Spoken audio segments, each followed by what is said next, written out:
समझते ये बहुत ही अहम फैसला लिया है।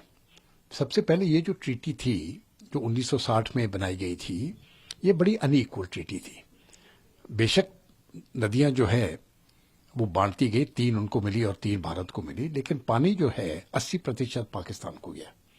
और तभी से लोग सब बोलते थे कि ये बड़ी अनइक्वल ट्रीटी है, लेकिन फिर भी भारत ने मान लिया। 1965 की लड़ाई हुई तब भी हम मान गए, 71 की लड़ाई हुई तब भी हम मान गए, कारगिल की लड़ाई हुई तब भी हमने इसको नहीं तोड़ा है। लेकिन अब जाके ये जो 22 अप्रैल का जो ये जो टेररिस्ट अटैक हुआ है, इसको तो कोई माफ नहीं कर सकता है। और अब जाके इस भारत ने फिर ये फैसला लिया कि ये ट्रीटी जो है ये स्थगित कर दी जाएगी जब तक पाकिस्तान टेररिज्म का रास्ता नहीं छोड़ता है। तो मुझे लगता है इससे क्या होगा, सबसे ज्यादा नुकसान तो अभी पाकिस्तान को है। बेशक पानी में कोई इस समय पर और अगले कुछ सालों तक भारत के पास कोई वो तरीका नहीं है वो पानी को डाइवर्ट करने का, ये मैं मानता हूं। लेकिन कोऑपरेशन जो पहले होती थी, जिस प्रकार से सोइंग सीजन जिसको कहते हैं, उस सोइंग सीजन में उनको पानी की बहुत ज़रूरत होती है। और हमारे पास अगर हमने उस समय पर किसी भी वो जो रेजर्वॉयर्स हैं अगर उनकी ड्रेजिंग शुरू कर दी और उसके बाद रेजर्वॉयर फिल करने का काम कर दिया सोइंग सीजन में, तो सोइंग सीजन 15-20 दिन डिले हो सकता है। और अगर वो 15-20 दिन डिले हो गया तो पाकिस्तानी पंजाब में हलचल मच जाएगी। बात सिर्फ इतनी है, उनकी फूड सिक्योरिटी अभी अनसर्टन है। ये भारत के पास है।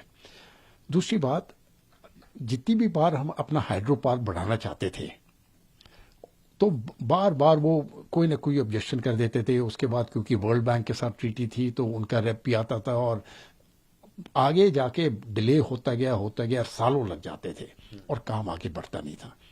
अब जाके हमको किसी के पूछने की आवश्यकता नहीं है। जो भी भारत ने करना है भारत करेगा, भारत अपने हित के लिए करेगा और भारतीयों के हित के लिए करेगा। अभी वीजा की कैंसिलेशन की बात सबसे पहले जब अनाउंस की थी डिफेंस सेक्रेटरी साहब ने, तो उस टाइम तो सिर्फ सार्क वालों के लिए था कि जो सार्क के स्पेशल वीजा मिलते थे। और उसके बाद अगले दिन उन्होंने कहा कि जितने भी पाकिस्तानी इधर हैं उनके वीजा स्थगित किए जाएंगे।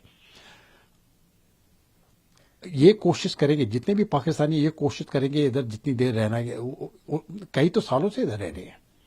और अब जाके जरूरी है कि जो हमारे जितने भी मुख्यमंत्री हैं, जो भी स्टेट की पुलिस है, उनको मुझे लगता है बहुत एक्टिव होना पड़ेगा। इन सबको पकड़ के वापस भेजने की आवश्यकता है। कई इनमें स्लीपर सेल के भी लोग हो सकते हैं। लगता है सर कि जो पाकिस्तान में रह रहे हैं, मैं बिल्कुल मानता हूं जितने भी पाकिस्तानी हैं वीजा के साथ और वीजा के बगैर, वो भारत के लिए थ्रेट है। देखिए, जिन्होंने ये टेररिस्ट अटैक किया वो 4 या 5 उग्रवादी जो थे, वो आज नहीं तो कल मारे जाएंगे। उनकी मृत्यु निश्चित है, जितना भी टाइम लगे, और वो हमारे फौज से ही मरेंगे। तो उनको तो मार दिया जाएगा। उनके जो हैंडलर्स हैं उनको पकड़ के जेल में भेज देंगे। जो लोकल अंडरग्राउंड ओवरग्राउंड या अंडरग्राउंड सपोर्टर्स कश्मीर में है, उनको पकड़ के सजा होगी। जो सपोर्टर्स पाकिस्तान में है उनको भी नहीं छोड़ा जाएगा। लेकिन इससे बड़ी चीज हमको करने की आवश्यकता है। ये तो छोटे लेवल पर मोहर है, ये जैसे चेस पीसेस में पॉन कहते हैं इनको। ये ऑपरेशन प्लान किसने किया और एग्जीक्यूट किसने करवाया, आदेश किसने किया? ये आईएसआई के बगैर और कोई नहीं कर सकता है। और अगर आईएसआई ने इतना बड़ा ऑपरेशन किया तो डीजी आईएसआई कम से कम उसकी अथॉरिटी है। और अगर डीजी आईएसआई ने ये आदेश दिया है तो वो अपने सेना अध्यक्ष से परमिशन लेके ही किया होगा। और अगर सेना अध्यक्ष ने किया तो वो अपने प्रधानमंत्री से किया होगा। तो ये 3 लोग इसमें शामिल हैं। प्रधानमंत्री पाकिस्तान के शहबाज शरीफ, उनके चीफ और उनके डीजी आईएसआई मुनीर, ये तीनों लोग शामिल हैं। और इनको सजा लगाना मैं समझता हूं बहुत जरूरी है।